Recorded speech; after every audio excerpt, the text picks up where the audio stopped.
Quem me dera. Ai, se alguma dúvida havia. Desculpa, esqueci-me. Durante o. Ai, caralho, estou-me a fritar. Tudo ou nada!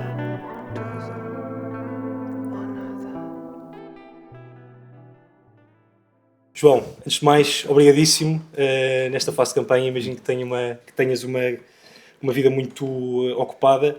Mas arranjo sempre tempo para, especialmente para podcasts novos, para que tenham uma atitude nova e fresca perante os convidados. E, Muito obrigado. Muitas felicidades para ti, António. Obrigadíssimo. Muito obrigado pelo apoio. Bem, estive durante a semana a ler o teu livro, que gostei bastante. Um sacrifício. Um sacrifício. Não, de todo. Eu não sou um leitor ávido e li o livro com muita facilidade.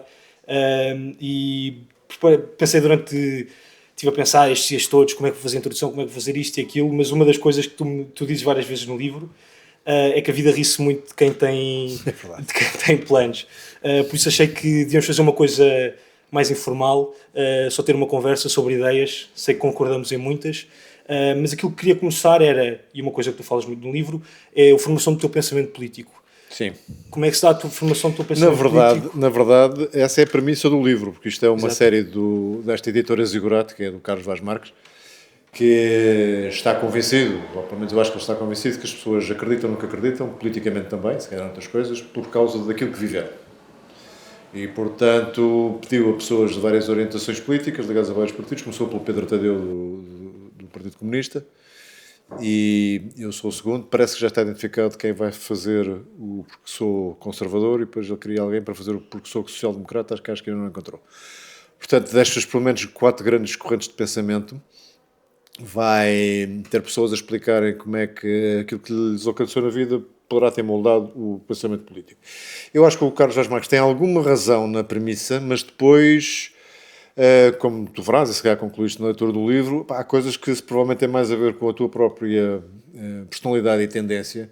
Como sabes, há algumas propensões, vou-lhe chamar genéticas, ou mais pré-determinadas, para certas convicções, para certos traços de personalidade e convicções políticas e pessoais e sociais, etc.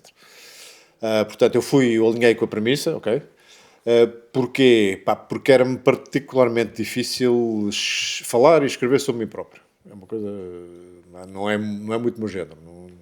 Nunca tive muito esse hábito. Não sei se é aquela coisa dos homens não falarem de sentimentos ou quê. Nunca fui muito desse tipo. Mas depois, de facto, percebi que, especialmente no contexto de uma campanha presidencial em que estás a pedir a confiança das pessoas, era um bocado estúpido não dares razões para essa confiança, não mostrares, olha, eu estou aqui. Eu sou isto, faço as perguntas que quiserem, questionem o que quiserem e, sobretudo, vejam lá se a minha vida é congruente com as ideias que eu defendo. Certo. Esse foi o objetivo, se quiseres, mais político. É claro que ao escrever, depois tu dás-te conta com uma série de coisas que passaram na tua vida que talvez tenham influenciado o teu pensamento político e certamente a tua atitude perante a vida. E aí, algumas dificuldades que eu passei e que pessoas da minha família passaram mesmo antes de eu nascer e que depois me transmitiram essas dificuldades, sim, influenciaram. Uma das quais, não tanto pela dificuldade que elas passaram em si, mas pela forma como elas muito autonomamente resolveram passar por cima dos problemas, correndo à sua própria capacidade, à sua própria luta, queixando-se pouco, estando à espera de pouco de ajuda do Estado ou de outras entidades e tentaram resolver os seus próprios problemas, às vezes com um grande sacrifício, mas chegando a bom porto, nunca desistindo, lutando, não é? Como dizia numa famosa canção sobre um mundial qualquer, o Hermano José tinha o menos ais. Pronto, acho que queixar-se menos e fazer mais por si próprio, e obviamente pedir ajuda quando é necessário, mas a ajuda tem que ser depois de tu tentares por ti próprio. Portanto, foi um bocadinho essa lógica do livro, que era a premissa de que, ok, há convicções políticas de autossuficiência, autodependência, autodesenvolvimento, portanto, coisas primeiro para dentro, claro, tentas resolver dentro de ti, contigo, e depois sim, se não for possível fazer sozinho, pedes ajuda. Claro. A pessoa que dás o exemplo é a tua avó. Sim. Prazer, certo? Grande referência da tua vida. É porque elas, passava muito tempo com elas, meus pais trabalhavam e, portanto, ela estava sempre a contar histórias de dificuldades enormes que passou. Estamos a falar dos anos 30, anos 40 em Portugal, eram tempos muito diferentes. Uma mulher divorciada com uma filha, era muito difícil. E nunca ouvi queixar-se das circunstâncias em si. Tinha uma mágoa grande e provavelmente ressentimento em relação ao meu avô, que eu tinha deixado e partido contra a mulher e forçado o divórcio de uma maneira que ainda hoje não sei exatamente como, mas provavelmente sem grande justiça, digamos. Tinha esse ressentimento, mas de resto, pá, tinha um feitio terrível. Quando se irritava era de fugir da frente, mas passava-lhe em cerca de 3 minutos e conseguiu ao mesmo tempo ser a pessoa mais carinhosa e mais exigente do mundo, que é também acho que é uma postura muito válida na vida. Tu exigires muito das pessoas sem que isso seja um castigo. Estás efetivamente a ajudar. Não esperas nada em troco. Não pedes nada em troca, é apenas uma maneira de dizer tu consegues mais. Ao exigires muito uma pessoa, sem ser por castigo ou por sadismo, estás a dizer eu confio em ti. Claro. Estou a pedir mais porque sei que és capaz de dar mais. E só não o fizeste porque nunca ninguém te pediu ou exigiu ou colocou a fasquia mais alta. Portanto, a mim sempre foram colocando as fasquias mais altas, nem sempre foi cómodo, mas acho que me ajudou. E tu, sei que praticas desporto, um desporto particularmente coletivo, particularmente duro, e se não tivesse sempre a exigir grande disciplina, grande solidariedade, grande capacidade de sacrifício, não só a equipa não funcionava, como tu não tinhas evoluído como jogador, certo? Claro, lógico.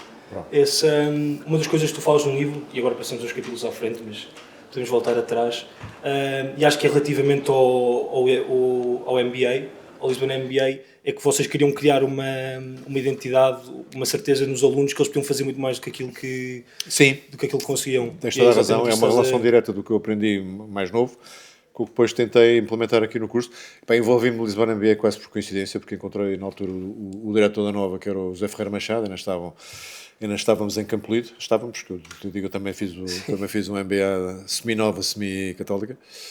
Estávamos em Campolide na altura, encontrei o José Ferreira Machado numa coisa social qualquer, uma inauguração de qualquer coisa, e ele estava-se a lamentar que não conseguia avançar com o projeto do MBA, que era uma associação com o MIT, e eu na altura tinha que ir a Boston por causa de um financiamento de um venture capital americano com regularidade.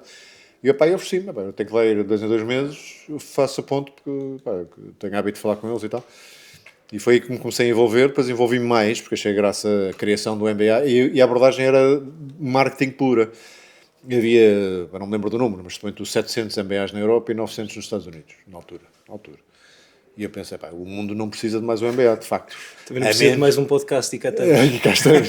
Não, mas tu provavelmente deves ter tido o mesmo raciocínio, só se for diferente. Só se for diferente. Tragam uma coisa que outros não tragam. E foi o mesmo, o que é que eu posso trazer de diferente?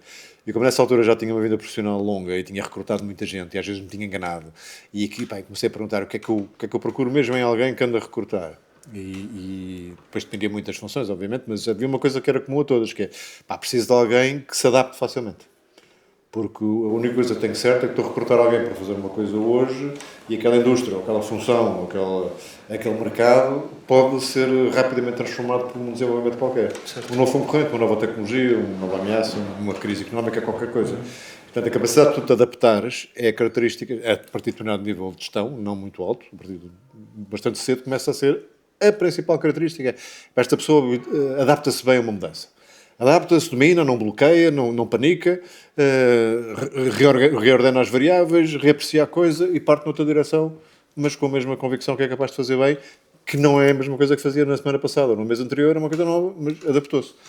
E na minha experiência, os cursos de gestão, e sobretudo as pós-graduações de gestão tipo MBA, que são post-experience, portanto já exigem que as pessoas tenham 2, 3, 4 anos de experiência profissional, não davam a dar isso.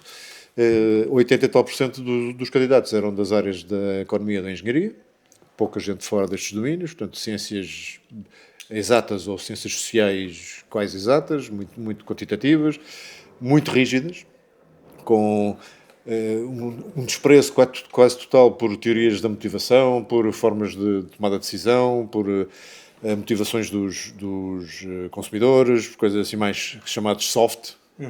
Muito pouca consideração e cabeças pouco adaptáveis. Então, ok, está bem. Então este MBA, o que é que pode ter diferente? Formar estas cabeças mais adaptáveis.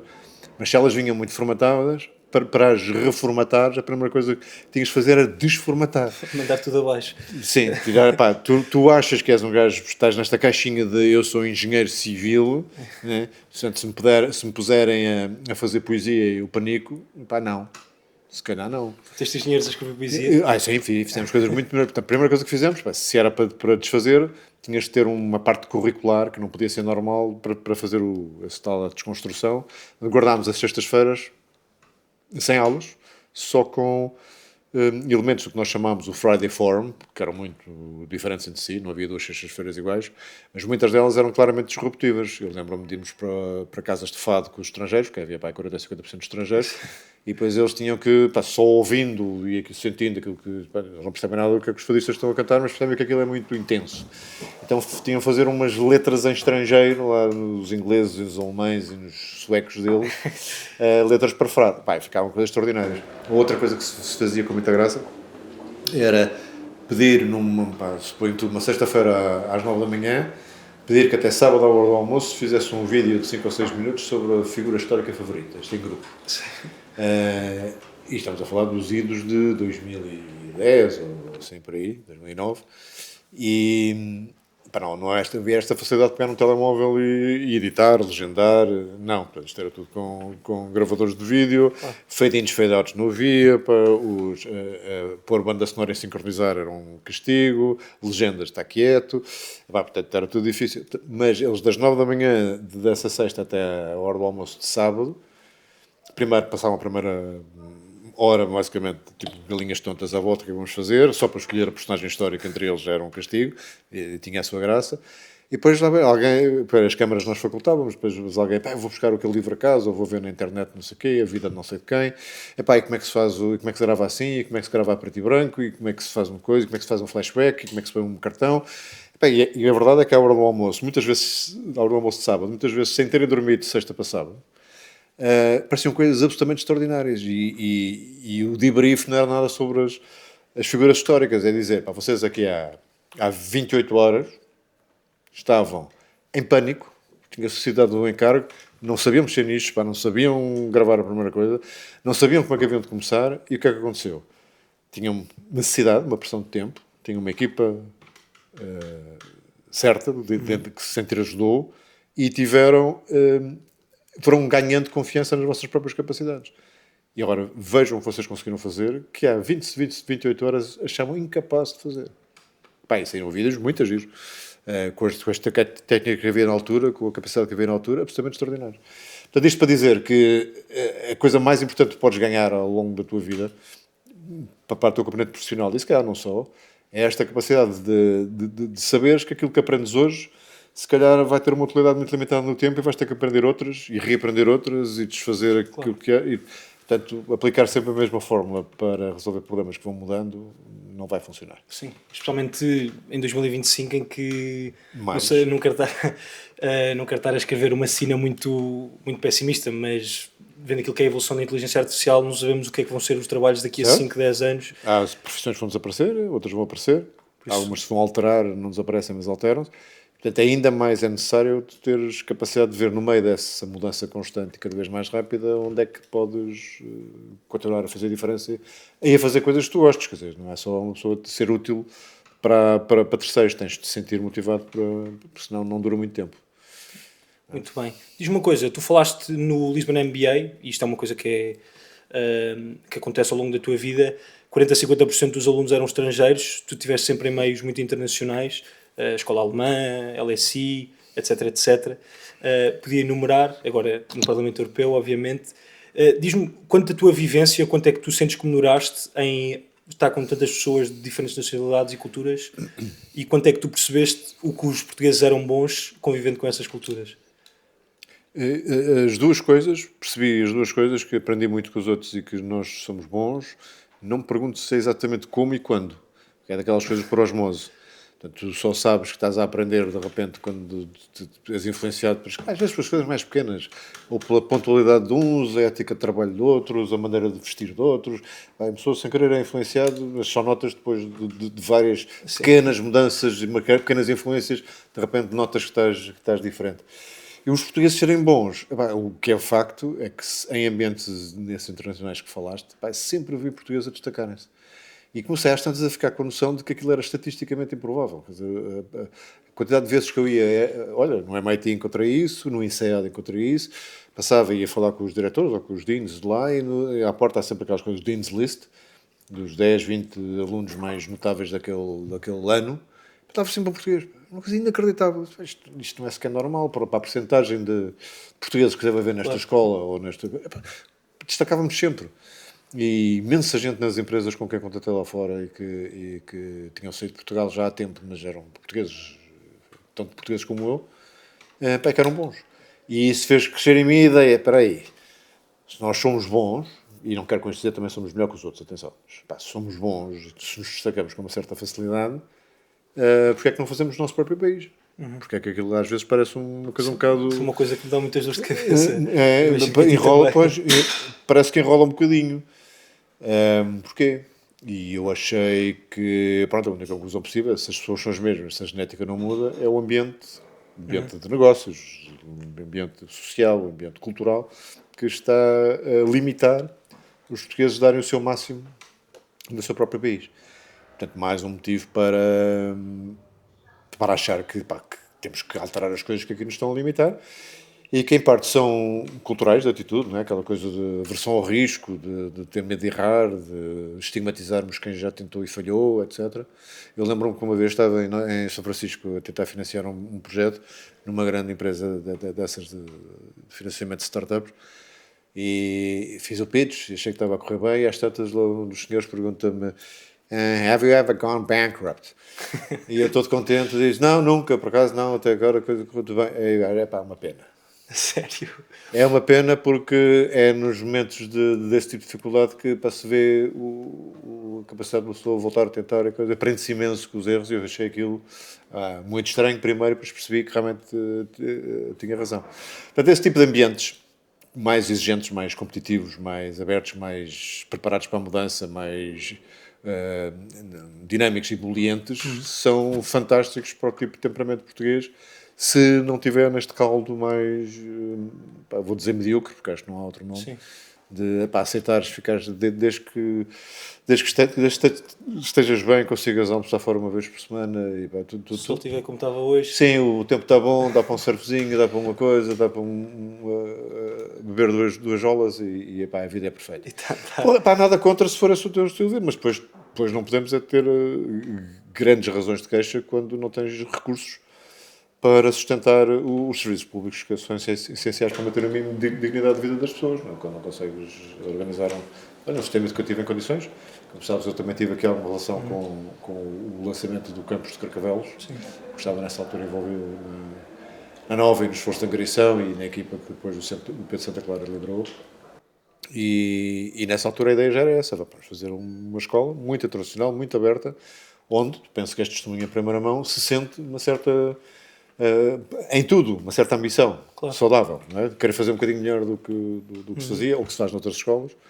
Se multiplicares isso por milhões de vezes, de várias, tudo o que seja a organização social, desde as próprias famílias até às associações de bairros, às escolas secundárias, às associações IPSS, etc., se multiplicares isso milhões de vezes, mudas um país. E não mudas tão lentamente como se acha. Às vezes as pessoas dizem: essa história do problema da atitude ou da cultura, isso não é genético.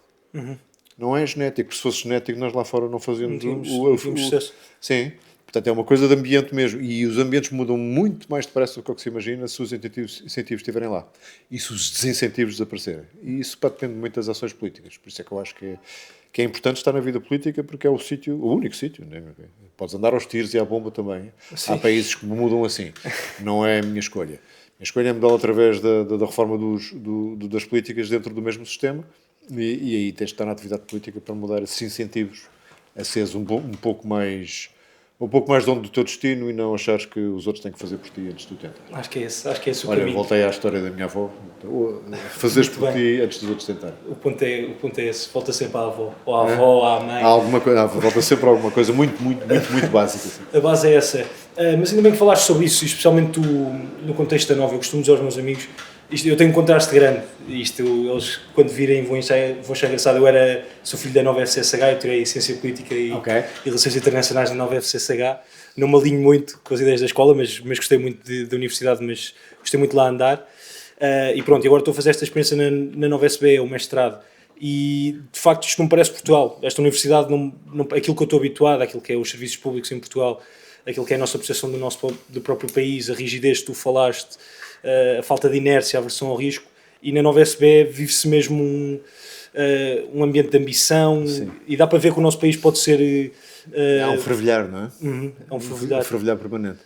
E havia outra coisa que na altura nós achámos, na minha equipa que estava a montar o projeto, que era que, independentemente do sucesso da escola, que teria certamente algum junto dos alunos portugueses, os estrangeiros, mesmo que não ficassem cá, e a maior parte deles não ficam embaixadores do país.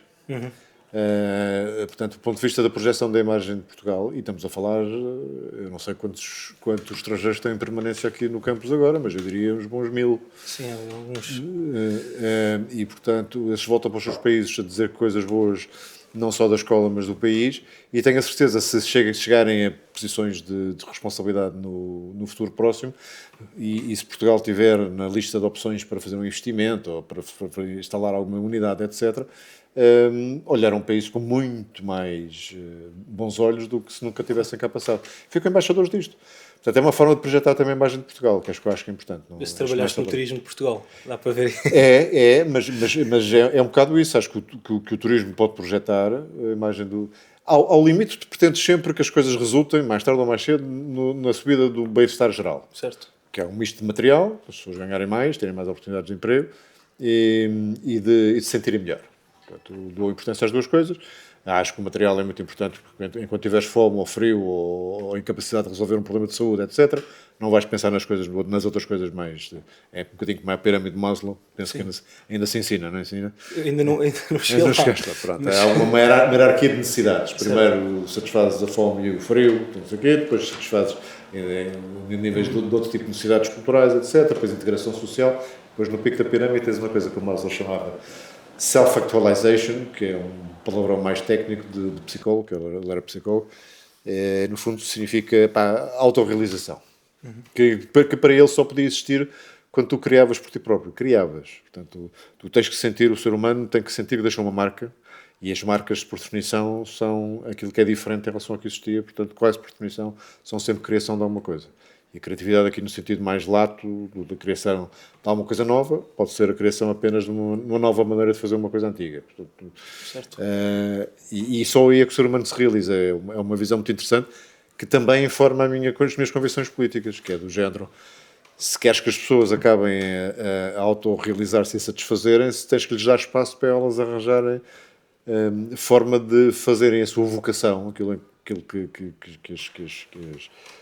que elas se sentem mais influentes para deixar a tal marca, mas espaço para que essa vocação consiga arranjar uma maneira de deixar a marca. Certo. Seja no que for. E é por isso que é muito interessante. Eu falo muito em escolas e universidades, e há alturas em que falo e lhes pergunto, só retoricamente, mas eu já tenho tanta segurança nisso que já sei qual vai ser a resposta. Pergunto-nos individualmente, portanto, só para ilustrar o ponto, quando é que te sentiste mais feliz na vida até agora? Às vezes são vidas curtas, têm 20 e poucos anos ou menos de 30 anos, e pergunto-lhes e eles descrevem uma altura da vida e invariavelmente não é a altura da vida em que estavam melhor materialmente ou que fizeram coisas mais confortáveis ou agradáveis. São alturas em que se sentiram mais donos do seu destino, a fazer coisas mais por si próprios. Influenciaram alguma coisa ou mudaram alguma coisa por si próprios. Invariavelmente é essa a situação que as pessoas se lembram como sendo o momento mais feliz ou a maior realização da vida deles. Portanto. E portanto, essa convicção tem uma consequência, uma conclusão, um reflexo político, que é o que tem uma sociedade que quer pessoas felizes e realizadas, tem que lhes dar espaço. Lhes dar espaço. Não pode impor gostos, demasiados regulamentos, impostos demasiado pesados, impedimentos de acesso a carreiras, tudo o que te restringe às tuas opções, que se não for para o bem comum e se não for para não afetar os mesmos direitos de terceiros, são, em tese, excessivos. Certo. Tens que ser, cada vez que restringes a opção a uma pessoa, agora o António Primo, não sei quem, não vai poder fazer isto. Ok, porquê? Porque se eu fizer, há 1000 pessoas que ficam prejudicadas. Ok. Então o António baixa as suas opções, mas eu tenho 1000 pessoas que mantêm ou alargam as deles. Tudo bem. E é um bem-estar social, uma lógica de Pareto qualquer. Se não for assim, em princípio, e tudo o resto sendo igual, quanto mais opções cada um de nós tiver, mais hipóteses tem de ser, vou dizer mesmo, de ser feliz. Isso é um conceito, e pronto, isso é uma explicação vasta daquilo que acaba por ser o pensamento liberal. É um conceito que me agrada muito, acho que estás a descrever de uma forma diferente, mas é o conceito muito básico que associamos à política americana, que é pursuit of happiness, a questão da prosperidade. Isso é uma história gira, sabes? Porque o Jefferson, que foi o autor da Declaração da Independência, que usou essa expressão muito bonita, de pursuit of happiness, era um grande estudioso de John Locke.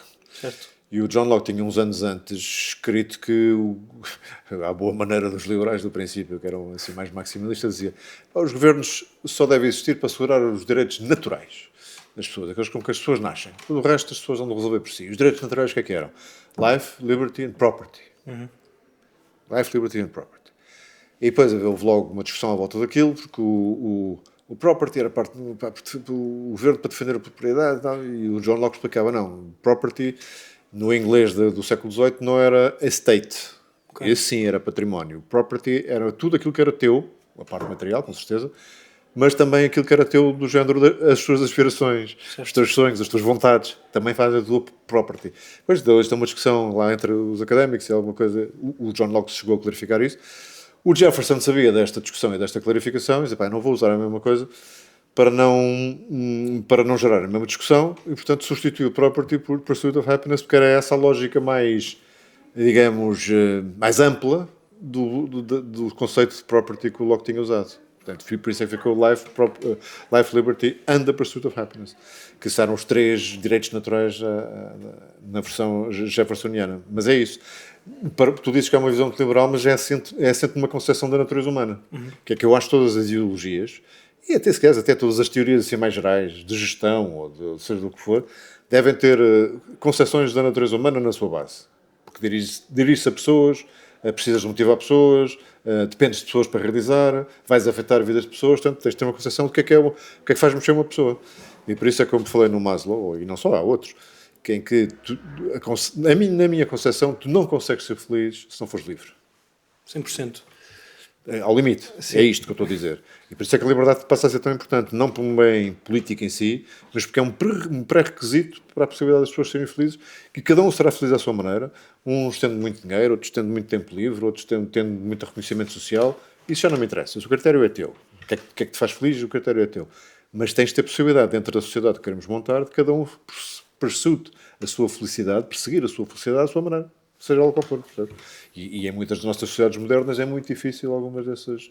Ou é mal visto, ou é fiscalmente penalizado, ou é regulamentarmente impedido, e é isso que temos que evitar. Deixar o maior número de opções possíveis. Por isso é que há bocado dizia, o António Primo pede uma opção, mas há 1000 pessoas que ganham opções. Ok, em termos sociais ganhamos alguma coisa. Certo.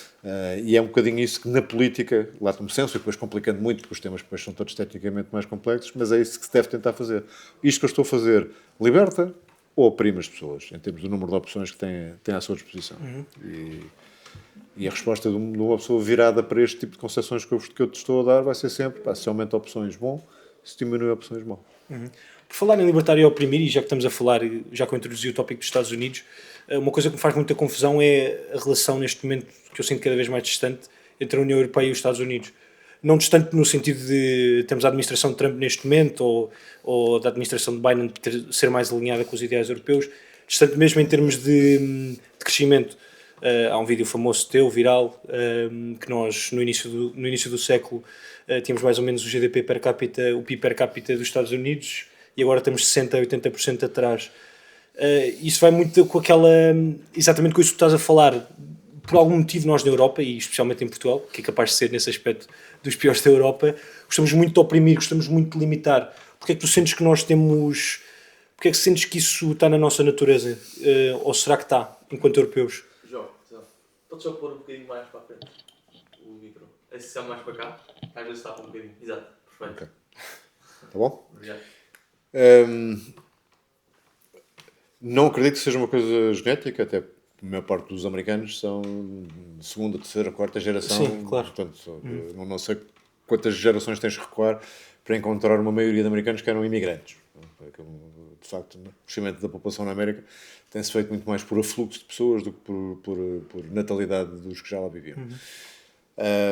Portanto, não é uma coisa genética, é uma questão cultural em que o risco é muito menos visto como um impedimento para fazer as coisas. Mas isso, mais uma vez, tem a ver com os incentivos.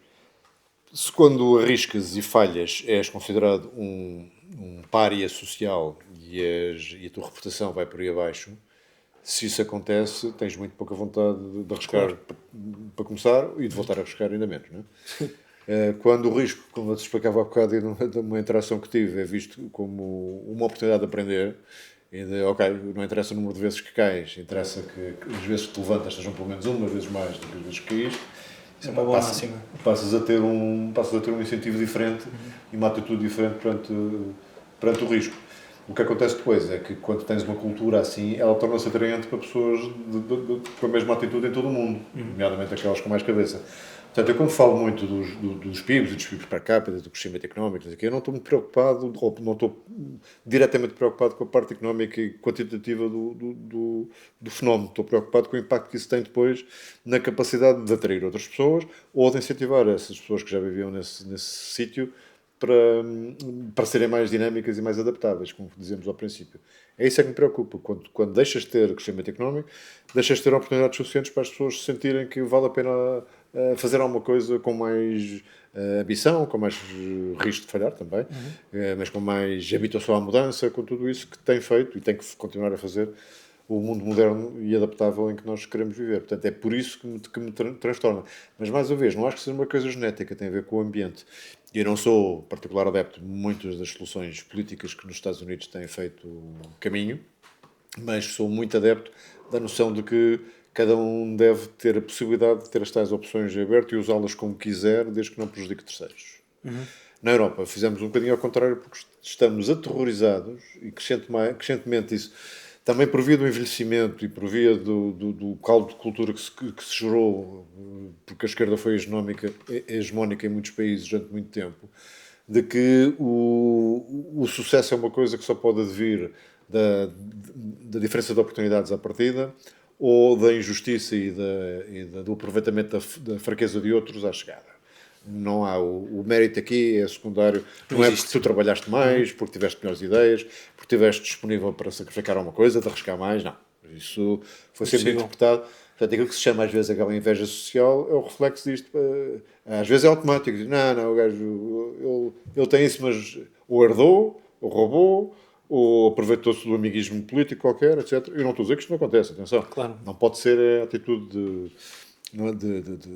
de partida e de chegada para olhar para aquilo que são mobilidades sociais, no fundo. Não deviam ser mobilidades sociais.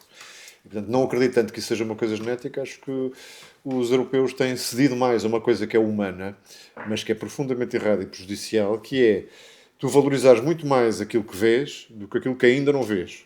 O exemplo atípico é, se tu, por exemplo, subires, olhas para suponho que há uma crise, que agora não é o caso, o desemprego está bastante baixo, mas que há uma crise económica que gera muito desemprego. Ninguém com um mínimo de sensibilidade gosta de ver pessoas desempregadas a receberem 1/3 do seu anterior salário sob a forma de subsídio de desemprego, etc. Alguém pode dizer, não podemos deixar estas pessoas com tantas dificuldades, vamos triplicar o subsídio de desemprego para repor o rendimento. E toda a gente fica, ok. Uau, incrível. No curto prazo resolveste um problema. Sim. Resolveste o problema de criaste muito maior. Não queres aquelas pessoas a passar mal, ou a passar fome, ou não ter casa, ter grandes dificuldades, não queres, resolveste o problema.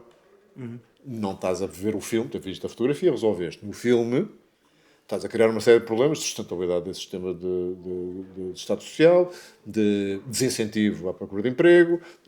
Portanto, e nem estou a dizer que este é o melhor exemplo, foi como veio à cabeça, mas há coisas que tu queres resolver no curto prazo porque te afeta aquilo que já existe e tu queres resolver o que se vê, desvalorizas o mal que estás a fazer, ou o bem que podias estar a fazer, no futuro. Isto, no caso do desenvolvimento económico que estavas a falar, é evidente que apertas a regulação e as regras e as leis e os impostos de tal maneira para que ninguém possa fugir, ok, de facto, ninguém se mexe, portanto ninguém vai fazer nada de errado.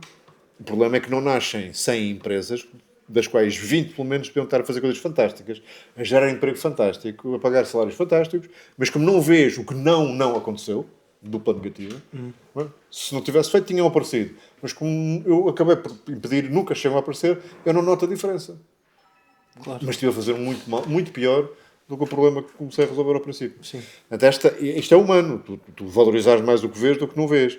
Mas também é estúpido. O humano deve ter sido estúpido no sentido mais estrito do Muito termo. estúpido também. Não, é no sentido mais estrito do termo. É estúpido que estás a fazer uma coisa cuja consequência é previsível. Não é preciso pensar muito que vais ter aquela consequência. A consequência é nefasta, mas tu não paras para dizer, ok, está bem aí. Eu prefiro viver com este desconforto de ter o problema agora durante mais tempo e não criar um problema maior, do que ir a correr, tentar resolver um problema e criar um problema maior. Isso é muita história da política portuguesa no futuro. Sim, no não passado só. Eu recente, estava a não? pensar nisto e estava a pensar mesmo na Europa. Também acontece. Sim, na Europa, que claro. esta máquina burocrática que se transformou na União Europeia tem muito a ver com isso. Realmente, pá, aquilo está tão regulado, não sei o quê, é muito difícil fazer as neiras. Ao mesmo tempo, está a impedir certas coisas de nascer, de certeza absoluta. E há umas coisas de desenvolver. Portanto, eu prefiro haver 10 tentativas de fazer alguma coisa e há uma pessoa a abusar, Sim. mas as outras 9 se calhar safam, do que não teres nenhuma, ninguém abusa, mas não tens nenhuma das 10. Nem é má, nem as 9 boas. E esta noção é a mesma coisa que acabar com a burocracia de uma forma um bocadinho drástica. Do género, licenciamento zero. Vai haver quem abuse. Claro. Não tenho dúvida absolutamente nenhuma. Portanto, vais ter esses problemas. Podes ser acusado. António Ibrahim deixou cair este pré-requisito, por causa disso apareceu aqui 2 gajos que abusaram do sistema. Sim. Mas também apareceram 40 que não 40 usaram que do não sistema, usaram. que não teriam aparecido sem aquilo. Claro. Portanto, eu prefiro fazer ao contrário. Menos pré-requisitos para aceder às coisas, menos licenciamentos e depois uma fiscalização em que tens a moral de punir mais seriamente os que prevaricaram e abusaram do sistema porque lhes deste liberdade. Eles abusaram da liberdade. É 10 vezes pior do que fazerem só o mal. Fizeram o mal apesar de lhes ter sido dada a confiança e a liberdade para fazerem. Então, não, desculpa. Não tens desculpa absolutamente nenhuma, sabias que era para fazer, abusaste. Abusaste, apesar de ter sido dada a confiança. Portanto, a sociedade tem o direito de punir e castigar mais severamente alguém que quis, em prejuízo de outros, porque isto depois a reação é imediata. Ele abusou daquela maneira, vamos tapar esta porta. E outro abusou daquela, vamos tapar esta porta. Às tantas, tapaste as portas todas. Tapaste as portas todas. E voltamos à situação em que, ok, não tens problema nenhum, mas também não tens nada de novo. Nada cresce. Não tens nenhum problema bom, nem nenhum problema. Tens vários.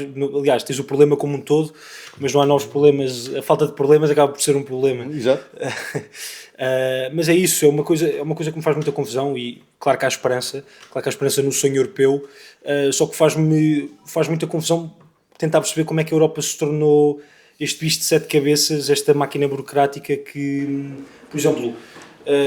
Uma proposta, tu enquanto eurodeputado deves conhecer bem a questão do chat control.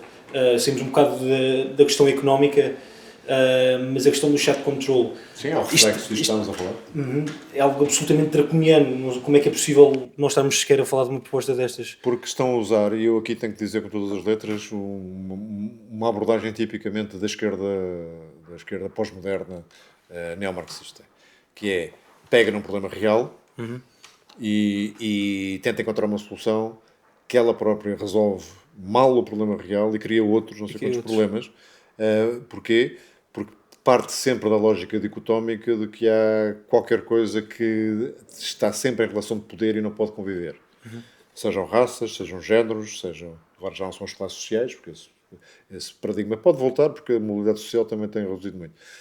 Mas, portanto, arranjando dicotomia, as coisas não podem conviver. E no caso do chat control, o que é dito? Há 2 problemas absolutamente brutais naquelas formas de comunicação digital novas que não são reguladas, que é o crime organizado e a pornografia infantil. E metem isso no título. Claro. Vais olhar para o regulamento, que ainda está, o texto final ainda não existe, mas está a percorrer lá as 1000 capelinhas que tem que percorrer na União Europeia. Mas no título vai aparecer formas de combate à pornografia infantil e ao crime organizado. Quem, de bom coração, é que se pode opor ao combate à pornografia? Lógico. Certo? É um bocadinho aquele motivo pelo qual eu acho horrível a expressão emergência climática. Quem é que se pode opor ao combate a uma emergência? Custe-lhe o custar. Quem é que se pode opor à pornografia infantil? Custe-lhe o custar. Portanto, a forma automática é, então, se queremos acabar com isto, vamos controlar toda a gente. Um exagero total. Como se fez no Covid, aliás. Sim, é isso que eu ia falar. Pronto, o exagero é o mesmo. E tudo em nome do bem Quem é comum. que quer pessoas a morrer desnecessariamente? Ninguém. Tens coração, não é? Portanto, não podes comer nem dentro do carro, não podes passear na praia sozinho, não podes passar a fronteira do concelho como se fosse uma coisa... Não, isto é, em retrospectiva, as pessoas já percebem que foi ridículo. Na altura, não. Porque havia o suposto medo, isto era para o nosso bem. Aliás, todas estas limitações de liberdades individuais, se reparar, são sempre para o nosso bem. Sempre. Sempre.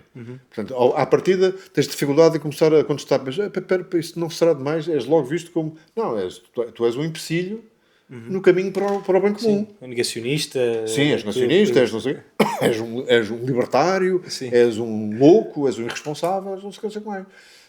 Mas alguém tem que fazer essas distinções sobre a liberdade individual em cada momento que ela está. Porque ela, à semelhança do sapo dentro da panela, não cose de uma vez, que vai subindo um grau de cada vez e tu não notas. Cada vez te limita um bocadinho mais até que tu às tantas olhas à volta e não te consegues mexer. E portanto, por isso é que nós dissemos em relação ao chat de controle, pá, não por cima do nosso cadáver. O objetivo é hipermeritório, não há ninguém que possa estar mais impressionado, desagradado e a querer combater a pornografia infantil do que eu. Não há ninguém que não ache que o crime organizado se aproveita de muitas das liberdades que existem e que têm que ser mantidas, mas a solução não é certamente vigilância em massa, que depois, na por cima, me dizem cinicamente, não, mas isto não é uma vigilância feita por serviços de informações ou algo parecido, portanto, estruturas de vigilância de pessoas. É feito por AI. Portanto, e tu ainda ficas mais preocupado. Primeiro, quem é que parametriza o sistema da AI que está à procura de problemas? E segundo, quem é que controla até que ponto é que o AI vai ou não vai ter influência nas comunicações que são interceptadas, copiadas, limitadas, reguladas. Entramos naquela velho dilema que acho que era dos diálogos do Sócrates, pelo Platão, que... José Sócrates falou com Platão. O outro, Sócrates bom, que era quem é que guarda os guardas. É um sistema automático, ninguém sabe. Ninguém sabe, não, aquilo não cai do céu. Alguém o parametriza e alguém verifica os resultados e alguém vai afinando aquilo. Portanto, não é tolerável que as nossas liberdades sejam postas em causa por motivos supostamente tão meritórios e usados depois emotivamente e até moralmente, de forma a que tu não te possas opor. Isso é muito cínico, não é a solução que eu consigo. Isso é política muito suja mesmo. E é comum. Também acontece, eu, por algum motivo, não sei explicar bem, um bocado como filho da internet que sou, como somos todos da nossa geração, sigo muito política americana e isso é uma tática que eles usam muito. Claro que os americanos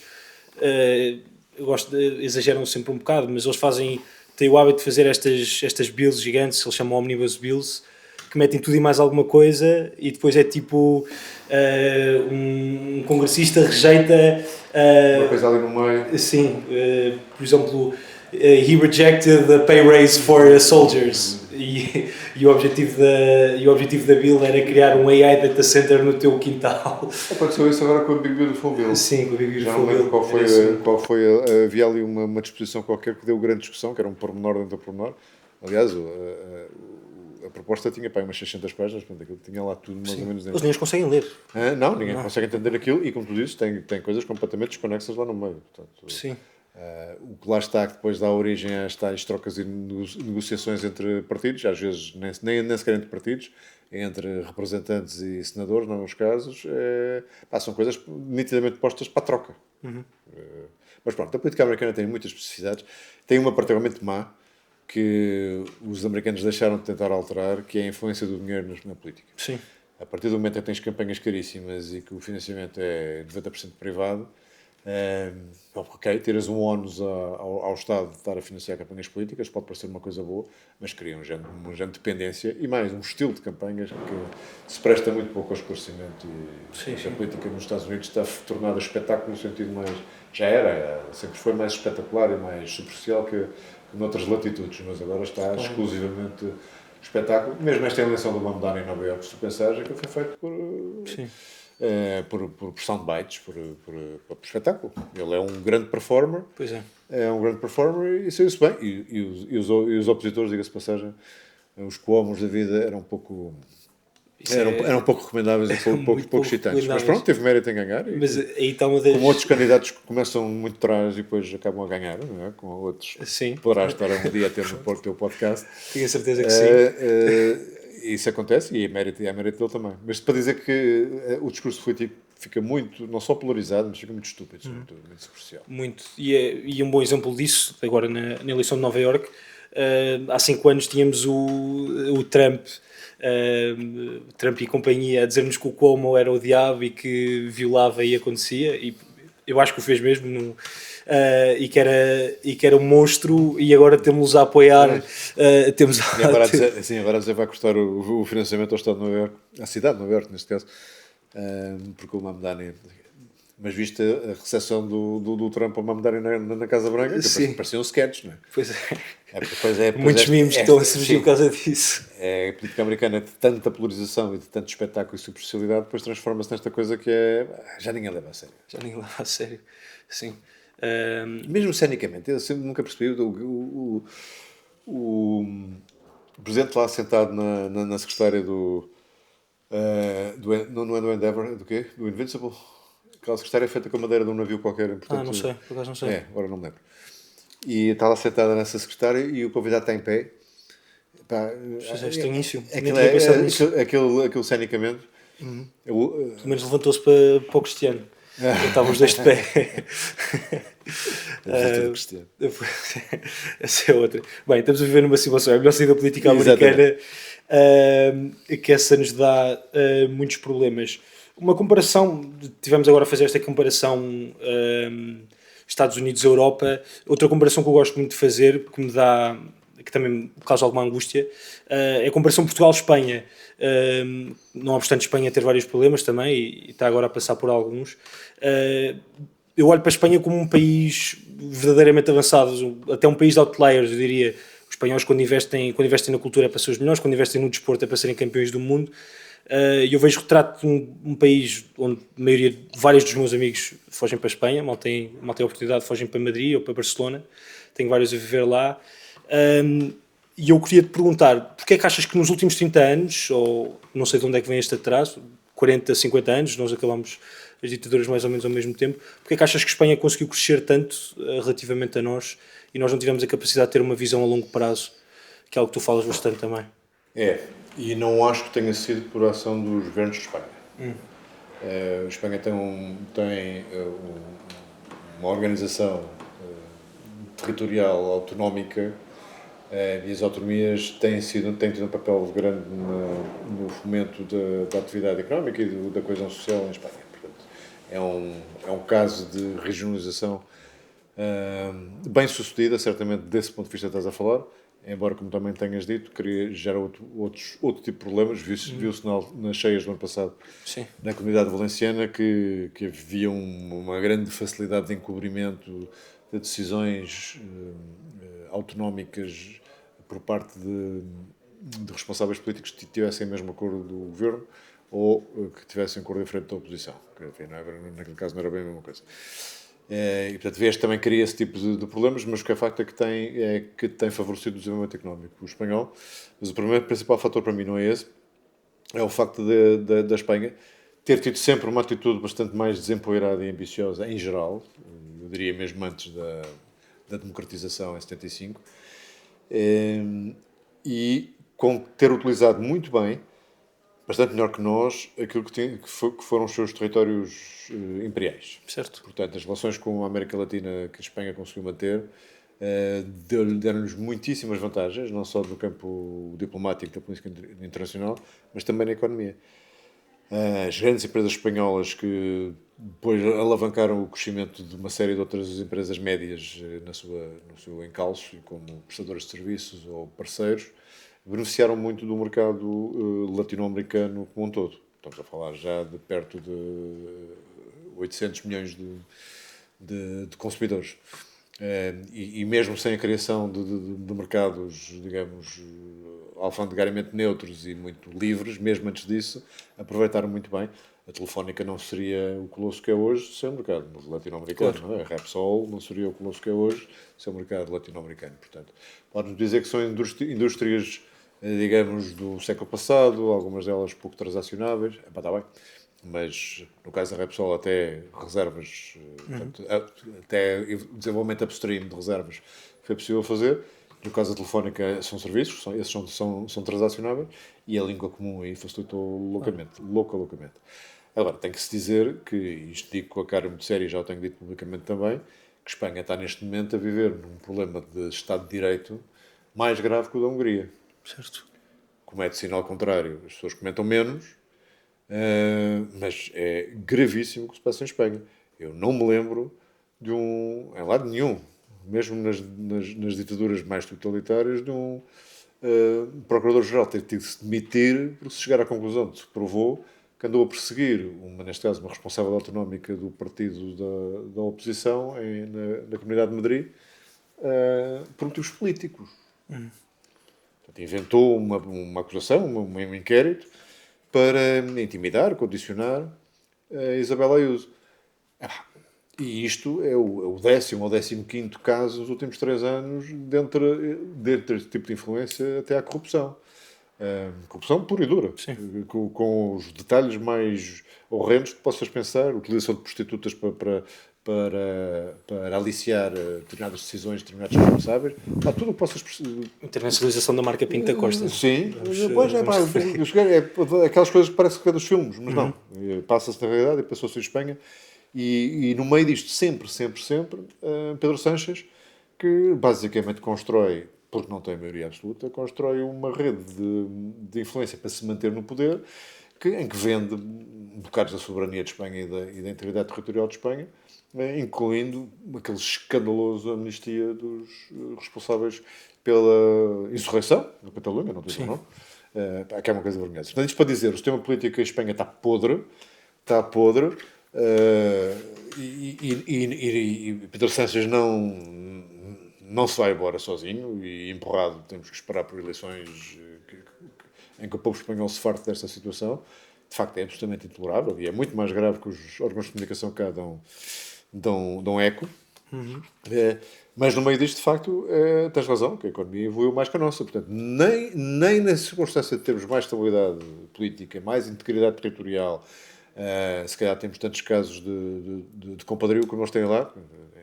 Estamos há 10 anos a julgar o José Sócrates e parece que os últimos incidentes de processuais são absolutamente, ia dizer, hilariantes, mas não tem graça nenhuma. São inacreditáveis. Mas é de reality show, é de série. Já dava um filme, aliás, parece que vai haver um musical já, sobre a vida do José Sócrates, parece que já está em produção. Mas não tenho dúvida que dava uma boa série de Netflix. Pronto, ficamos à espera do musical. Mas sim, essa questão que tu estás a falar traz-nos a um ponto que eu acredito que os liberais acreditem muito, e há vários exemplos por esse mundo fora, que é a questão de... claro que a política influencia maciçamente aquilo que é o desenvolvimento económico, mas mesmo com um governo não estando funcional, mesmo o sistema político estar mal, existe espaço para o crescimento económico. Acho que a Bélgica, se não me engano, foi um exemplo, acho que foi no início da década de 2010, em que a Bélgica teve quase um ano e meio sem governo. 570 dias, não sei. 570 dias e tiveram um crescimento económico significativo. Por isso é um bom exemplo que de facto é possível fazer as coisas sem a mão pesada do Estado. Certo. Depende muito mais da atitude e do dinamismo da sociedade civil do que propriamente das... Portanto, aqueles que dizem que o Estado apenas se pede que saia da frente têm muita razão. Deixa-me fazer-te uma pergunta relativamente... vamos assumir que dia 18 de janeiro... 18 de janeiro provavelmente não, mas depois de uma segunda volta as coisas vão correr bem e chegas a Belém.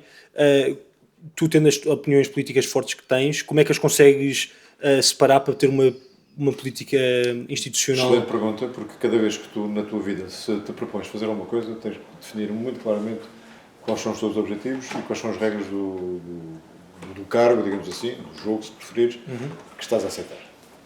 Portanto, eu, quando tomei a decisão de avançar, eu tomei sozinho, ouvindo muito pouca gente e não consultando ninguém da área política. Como é teu hábito, se lerem um livro vão perceber isso. Pois, mas neste caso em particular, para as pessoas não acharem que isto foi uma iniciativa do partido, ou não. Sim. Fui eu que achei que valia a pena fazer isto. E confesso que uma das coisas que me compenetrei e que tive que me concentrar, ok, mas isto é uma função não executiva, toda a minha vida foi muito mais executiva, foi com muito mais influência direta nos resultados e nas ações. E, portanto, o primeiro convencimento, a primeira habituação que eu tive de fazer foi, ok, neste cargo, tu não vais para Belém defender o liberalismo. Tu não vais para Belém defender determinado modelo de sociedade. Tu vais para Belém para seres o facilitador dos governos que forem reformistas, sejam eles qual for a sua cor e a tendência de reforma, porque as mudanças, essas serão sempre, pelo menos, boas tentativas de ir na direção certa. E se não forem, então vais atrás e faz outras, mas pelo menos tenta-se mudar. Sim. E nos casos em que houver excessos de privilégio a interesses particulares, excessos de falta de transparência, excessos de favorecimento de partidos ou correligionários, aí sim fazer de filtro. Portanto, por um lado, tentar criar as condições para que a sociedade se desenvolva, essa é para positiva, e impedir aquelas coisas que impeçam também a sociedade de se desenvolver. Portanto, é a minha visão de Presidente da República, na qual conta particularmente o facto de se conseguir discutir boas partes das políticas públicas de igual para igual com o Primeiro-Ministro. Certo. Portanto, não é um presidente a quem tu consigas, com 2 frases, convencer que aquilo que está a ser preparado não tem consequências de segunda ou terceira derivada não antecipadas e não vistas. Portanto, eu não vou impor, nem exigir, nem fazer má cara se as soluções para os problemas não forem aquelas que eu achasse em tese mais eficazes. Não vou. Certo. Mais uma vez, não estou ali para defender políticas setoriais concretas, estou ali para apoiar os governos que quiserem ser reformistas e para cortar as vasas aos governos que quiserem ser lesadores das liberdades ou a favorecer os amigos. Isso não. Muito bem. E acima de tudo uma coisa que eu sinto e ressinto bastante do atual Presidente Marcelo Rebelo de Sousa é a questão da proteção da Constituição, que foi, acho que é algo que me marcou, especialmente no período do Covid, o quantas vezes foi brutalmente violada a nossa Constituição, especialmente no âmbito das liberdades. Não é estritamente verdade, porque os estados de emergência servem exatamente para suspender direitos constitucionais. Portanto, não é o facto de existir o estado de emergência que o torna anticonstitucional. Agora, eu convidava, porque eles ainda estão disponíveis, eu acho que houve 17 decretos de estado de emergência durante o Covid, para lerem os 17, qualquer um deles. Há uns bastante piores que outros, mas qualquer um deles previa lá coisas que não lembro. Felizmente nunca foram usados. Aliás, o António Costa, nas reuniões que tinha às vezes em privado com ele nessa fase, porque tínhamos que discutir coisas em privado, porque não podíamos alarmar publicamente mais do que era estritamente necessário, chegava a confessar-me, estão aqui coisas que eu nunca vou usar. Mas o ponto não é esse. O ponto é que estavam lá. Isso é perigoso. Desde aquelas mais caricatas, porque falei há bocado de não poder tomar o almoço no carro, comer um sanduíche sozinho. A questão dos conselhos. Sim, ou passear num parque sem ninguém, passear o cão, não podias fazer nada disso. Mas havia lá coisas bastante mais gravosas. Podias ser requisitado para qualquer coisa, a qualquer altura. Sim. Podia vir agora, neste instante, se esses decretos estivessem em vigor, podia, em tese, vir o senhor pegar-te no colorinho e dizer: António, agora preciso muito que vais conduzir uma empilhadora para Alenquer. Certo. E tu tinhas que ir. Quão literal é que é isso? O Alenquer e o empilhadora foi o exemplo que eu dei. Sim. Mas a possibilidade de requisição por efeitos de interesse público para qualquer coisa era real. Sem compensação. Sem compensação. Sem compensação. Pronto. E perguntas quantas vezes é que se foi usado? No meu conhecimento, acho que nenhuma. Eventualmente para uma outra aspecto particular da distribuição de medicamentos. Houve uma altura da distribuição de fármacos, uma necessidade de acelerar e houve carrinhas requisitadas ou assim. Acho que foi o limite disso. O meu ponto não é esse. Estava lá. Sim. Teria sido possível. Sim. Um maluco podia ter obrigado a fazer aquilo. Eu não percebi porque se o Sr. Primeiro-Ministro não tinha intenção de os utilizar, porque é que estavam lá? Porque é que o Presidente da República os pôs? Porque é que o Presidente- Exatamente essa a pergunta. Agora, E era esse eu o volto- sentido das minhas intervenções na Assembleia da República. Para quê? eu volto. Nós não vamos usar. Então não vamos usar, não tira. Exato. Eu volto sempre à política americana, mas há uma previsão famosa de um. Está-me a faltar o nome, não é decreto presidencial, Executive Order. Uma ordem executiva que o Obama assina, em que ele escreve especificamente que não faz intenção de a utilizar, mas eles assinam uma Executive Order em que diz que um cidadão americano pode ser questionado e interrogado sem qualquer tipo de suspeita de crime. Isto a propósito de Guantánamo? Sim, a propósito de Guantánamo Bay. Mas sim, eu volto sempre a... Não que era para ser usada, mas Sim. teve a funcionar durante 15 anos, ou o que foi. Passaram por lá milhares de pessoas sem culpa formada e sem acusação. Sim. Mas E pronto. sujeitas a sevícios e torturas. Para um Estado de Direito não está mal. Não, nada mal. Como é que estamos de tempo?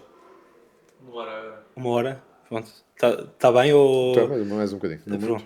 Pronto. Quando sei que está ocupado, quando se precisar de pirar, avise. Mas a conversa está agradável. Outra coisa, um tópico nós já falámos levemente, que é difícil de evitar. O João, tu tens mais anos de vida do que eu, por isso diz-me se eu estou errado, mas eu gosto de imaginar aquilo que eu ouço, por exemplo, a corrida ao espaço. Quem chegar lá primeiro tem uma vantagem tão grande, desde logo militar, que justifica a corrida. Portanto, isto já não é a Lua que tem pouco utilidade prática. Se tens vantagem militar, não há nada mais prático do que os portugueses poderes aniquilar o teu inimigo. Não é? Esta, só por isso, é mais séria. Mas, não sou um especialista na matéria, vou lendo, tenho interesse, acho que é politicamente relevante. Não creio, e se tu pensares bem, desde o aparecimento do ChatGPT em novembro de 2022 até hoje, portanto, já fiz 5 anos, 3 anos, o ritmo de melhoria e de inovação na AI reduziu-se. De 3 em 3 meses, quando isto começou, ficámos bastante banzados com a evolução que tinha. As últimas grandes evoluções têm a ver com implicações práticas do AI que já existia, não é pelos modelos serem muito mais vastos, que é haver muito maior capacidade de processamento, isso é inegável.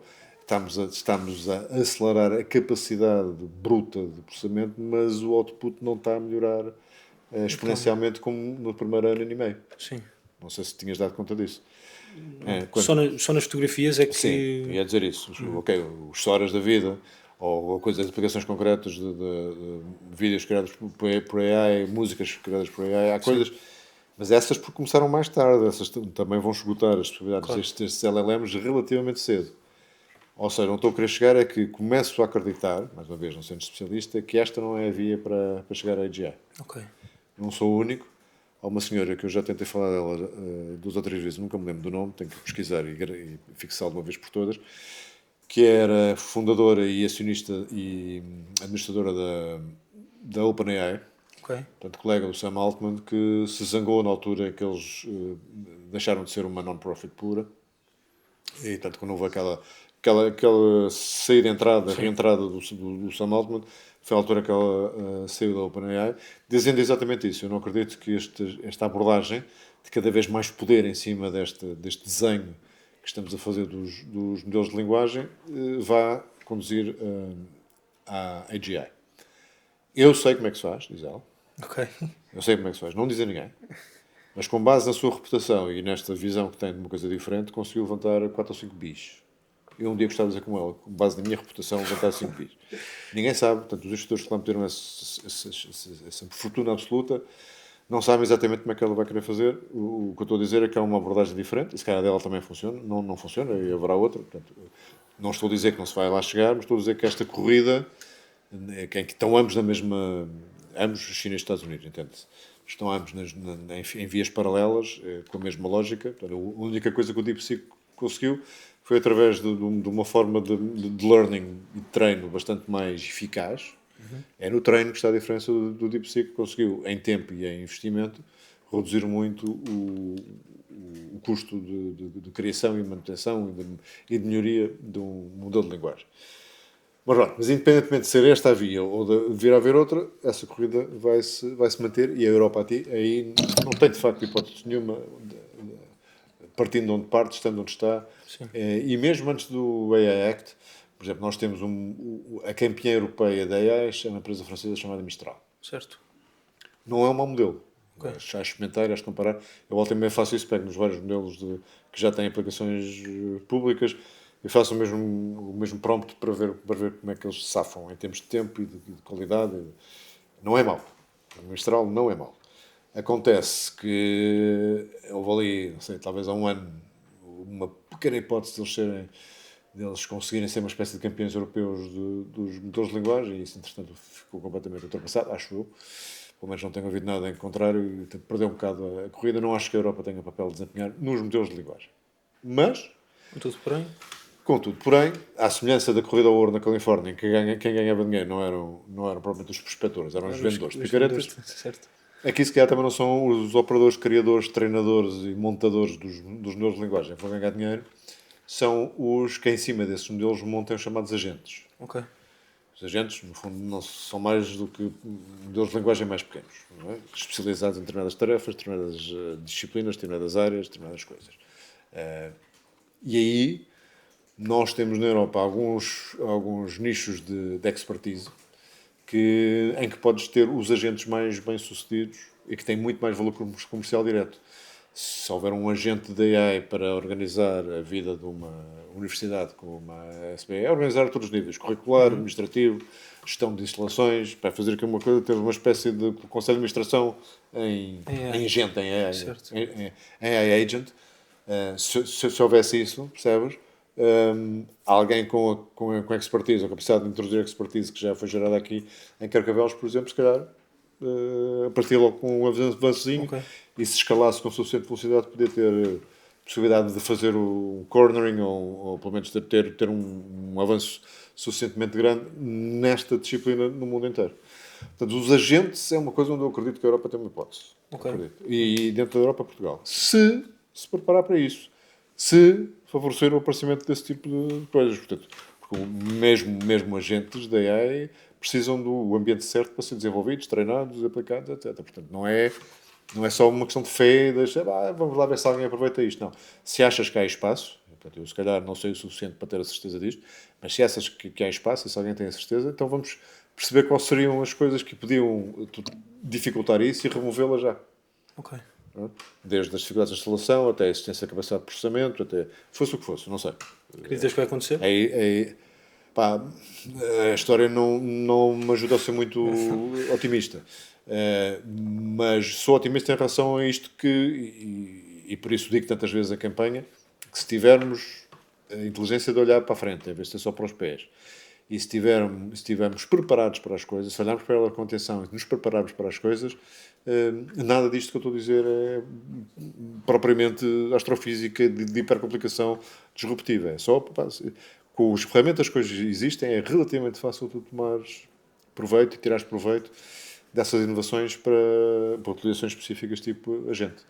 Da mesma maneira, tenho dito, e isto muito em função de uma conversa que tive com o comissário Šefčovič, que é quem foi negociar as tarifas com os Estados Unidos, ele é comissário do Comércio Internacional na União Europeia, e que estava a falar com ele sobre a experiência que foi ele estar a negociar isto, e ele estava desesperado, não fez um mau acordo, diga-se de passagem, dentro da porcaria que todos os acordos foram, nos vários países, o europeu não é mau, mas ele estava desesperado porque estava a mesmas negociações e os americanos não dependiam da Europa para nada.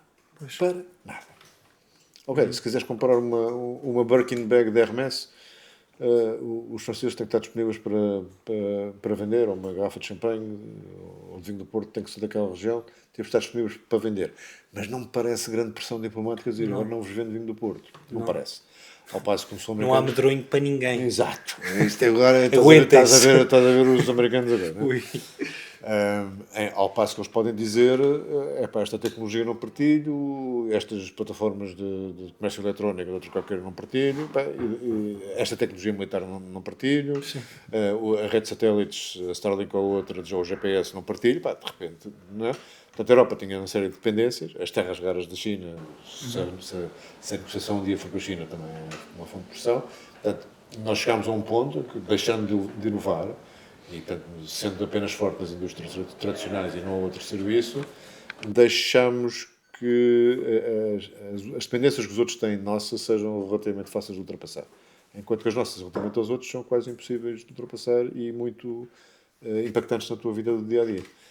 E isto a propósito da conversa com o Šefčovič. E o que eu lhe dizia é: bem, então, o que é que podemos ter em que os americanos possam vir a depender de nós nos próximos 10 anos, que a próxima vez que for necessário sentar à mesa numa situação destas de tensão, de disputa, neste caso comercial, mas podia ser outra coisa qualquer, nós precisamos ter como arma de pressão, negociar. Não é? Sim. E a única em que tecnologicamente estamos um bocadinho à frente, e eu estou a dizer agora já um bocadinho a medo em novembro, porque isto era verdade em setembro, eu sei que estas coisas em 3 meses podem mudar, é que era a computação quântica. Ok. Onde a Europa tem, de facto, fez a investigação fundamental mais cedo e é uma aplicada também mais cedo e tinha algumas vantagens. Mas os últimos grandes investimentos que eu vi nestas coisas os 2 ou 3 foram americanos. Portanto, já não sei se a vantagem é tão grande ou será tão grande durante muito tempo. Mas isto era para dar um exemplo. Se a Europa, é um pensamento estratégico. Tu olhas para a frente, queres ter uma coisa qualquer daquelas estruturantes do nosso futuro. E a computação quântica é claramente tão estruturante como a inteligência artificial ou como a biotecnologia que pode curar doenças por edição genómica ou a neurotecnologia que pode fazer implantes de coisas impressionantes para te tornar mais potente, mental ou fisicamente. Portanto, tudo isso são coisas suficientemente estruturais e disruptivas para darem lideranças não só económicas, mas se calhar geopolíticas, a quem domina ou vá à frente nestas tecnologias, que têm todas um bocadinho a tendência para ser winner takes all. Portanto, vais à frente, dominas e muito infelizmente o número 2 depois tem chance. A única em que nós tínhamos hipótese era a computação quântica. Tens uma segunda, que é um candidatozinho, mas tem uma condição curiosa, que é a fusão nuclear. Não estamos a séculos de chegar lá, mas estamos há algumas décadas de chegar lá. Pelo menos diz o laboratório ITER. O laboratório ITER está localizado no sul de França. Okay. Portanto, é tendencialmente mais europeu, porque também das centenas de cientistas que lá estão, a maioria é europeia também, e europeia da União Europeia até. O número de britânicos ou noruegueses ou de países europeus fora da União Europeia é pequeno. Mas estão lá cientistas de todo o mundo. Portanto, aquilo foi mesmo uma iniciativa. E se calhar faz sentido que o seja. O que eu estou a querer dizer é que não será a chegar lá e a ser uma tecnologia disruptiva, e será a mais disruptiva de todas. Okay. Se lá chegarmos, é a mais disruptiva de todas, porque é energia abundante praticamente a custo zero. Isso muda o paradigma do desenvolvimento económico e da vida do planeta totalmente. Mas totalmente. Essa será a mais disruptiva de todas. Essa devia estar ao serviço da humanidade toda e não se servir de arma de diferenciação e de negociação geopolítica, certo? Okay. Pronto, mas estão lá cientistas chineses, cientistas russos, portanto está lá... Se ganhamos tudo, eu não me preocupo se ganhamos certo, todos. mas isto era para dizer que, ok, na computação quântica pode ter uma componente geopolítica e não pôr aqui à disposição toda a gente e usar, na fusão nuclear provavelmente não. Okay. Provavelmente não. Mas o laboratório é na Europa. E as grandes experiências de produção líquida de energia é um processo muito consumidor de energia, como sabes. Fazer colidir 2 átomos de deutério para eles fundirem. Sou especialista. Eu também não sou, mas eu leio estas coisas e acho graça. Aquilo exige, as velocidades são tais que exige uma aceleração que consome muita energia, mas já há vários casos da energia libertada ser superior à energia consumida. Até aquilo se transformar numa coisa comercialmente viável. Precisam das tais décadas. Parece que 2045 neste momento é o horizonte como estão a funcionar para ter as primeiras centrais de fusão a funcionar. São relativamente pequenas, não te vou dizer agora a potência. E vamos ter as centrais ou vamos ter as centrais ou os alemães vão tentar mandá-las todas abaixo? Não, é que isto não tem nada a ver com fissão nuclear, que é o que nós usamos agora. A fusão nuclear nem produz material radioativo. Ok. Oh. Portanto, e são do ponto de vista de instalações, não são mais caras do que os SMRs, Small Modular Reactors, que estão a usar agora para a fissão nuclear, nem são particularmente mais caros. A acontecer, quando acontecer, é absolutamente disruptivo. A história da humanidade vai se dividir antes e depois da fusão nuclear, não tenho dúvida nenhuma. Okay. Imagina que quero ter energia abundante praticamente a custo zero. Isso é, Sem emissões. sem emissões, pronto, vai de acordo com o net zero. Não é preocupante Não, nessas aquilo dava-te net zero, não, passava para negativo, porque tinhas absorption, qualquer atividade económica não emitia, portanto, tudo o resto, os processos biológicos, a maior parte deles são consumidores de CO2. Não tinha noção da importância. Pois, portanto, estas coisas, olhar para a frente, permitem-te, com os pés na terra, não estou a dizer que a promessa da fusão já se fala nisto há 40 ou 50 anos, tem sido um processo mais lento do que era suposto. Nos últimos 5 ou 6 anos acelerou bastante e, portanto, repetiram-se já várias experiências com a tal produção líquida de energia, libertar mais do que consome, que é o teste, que é o grande teste. E eles estão convencidos que conseguem fazer isso à escala comercial até nos próximos 20 anos. Aguardemos. No dia em que isso acontecer, todas as equações económicas, macroeconómicas, geopolíticas e de aplicações ambientais, por definição, alteram-se radicalmente. Mudar para sempre. Pronto. Mas não quero olhar para esse período, porque nesses 20 anos nós temos que sobreviver a coisas tão complexas como os riscos da inteligência artificial. A mim impressiona-me, assim, mas eu sou uma pessoa simples, quando pessoas muito mais inteligentes que eu, começar no Musk, no Gates, no próprio Sam Altman, mais o gajo da Google, como é que se chama? Pichai, não é? Da Google acho que não. Satella? Satella é Microsoft, não é? Google, Sundar Pichai, não é? Fact check. Vê aí. Nadar Satella e Sundar Pichai, acho que é. Acho que foram ambos signatários também dessa carta a dizer, parem, inteligência artificial, porque nós precisamos pensar nisto. Ok. E, portanto, já foi há 6 meses ou mais. Muito bem. Parem. Essa gente inteligente. Quando as pessoas inteligentes falam, por muito que eu politicamente possa discordar delas, ouço. Não parto do princípio que sei mais que elas. Tendo dito isso, começamos esta conversa sobre a AI a dizer que há uma corrida. E essa corrida, se é motivada por supremacia militar, não vai ser parada por cartas de ninguém. Certamente que não. Pronto, portanto, mesmo que eu esteja certo e dizer, não é esta via que vai conduzir a AGI e a supremacia militar, mas haverá outra e a corrida será igual na outra. Falando só de quando precisares de ir, diz à vontade. Estamos... Última questão, sim. Última questão. Então, eu ia perguntar sobre a guerra da Ucrânia, mas já falámos bastante. Vamos ter que deixar, infelizmente, talvez para uma ocasião futura. Sim, senhor. Quem sabe. Em Belém. Esse tópico de parte em Belém. Vamos confiar que sim. Vamos manifestar. Vou citar o grande John O'Shaughnessy. Acho que disse bem o nome. Como decidir antes de tudo é sentir. Queria-te perguntar o que é que tu queres que os portugueses sintam antes de decidirem votarem por ti dia 18 de janeiro. Bom, um voto é sempre uma prova de confiança. É que eu espero que seja genuína e não aquela confiança resignada de ser o menor dos males ou o menos aldrabão dos que estão em jogo ou aquelas coisas assim de... É o que há. Sim, é o que há. Portanto, gostava que fosse uma confiança forte, assumida, positiva, baseada em duas coisas. No otimismo que eu transmito e na credibilidade que eu quero transmitir também de que sou capaz de fazer aquilo que digo. Se depois o farei efetivamente, se calhar depende de outras coisas que não só de mim, mas pelo menos a capacidade e a credibilidade para fazer o que digo tenho. E portanto que a confiança seja baseada nisso. É por isso que eu acho que é importantíssimo tu transmitires uma campanha que não foge das questões difíceis, não nega, como fizemos aqui, os problemas e os desafios que temos à nossa frente, mas acredita na natureza humana e na capacidade humana de, olhando para um problema, sendo sério em relação a isso, tendo as pessoas certas em conjunto a olhar para as questões, elas resolvem-se muito mais vezes do que não. E portanto que somos capazes, a história da humanidade é feita de ultrapassar problemas supostamente insolúveis, sempre. E eu acredito que isso vem do facto de nós sermos, quando nos concentramos num problema, nós humanos, quando nos concentramos num problema, somos absolutamente incríveis. Desde que nos deixem, que não nos limitem e que nos permitam livremente ser criativos na busca de soluções. Eu acredito muito nisso. Se os portugueses acreditarem na mesma coisa, não tenho dúvida nenhuma, que lá estarei em março a tomar posse como Presidente da República de Portugal. Muito bem, é isso que queremos. Vamos imaginar Portugal. João Coutinho de Figueiredo, muito obrigado. Foi um gosto. Muito obrigado. Um grande abraço. E abraço a vocês também. Ai.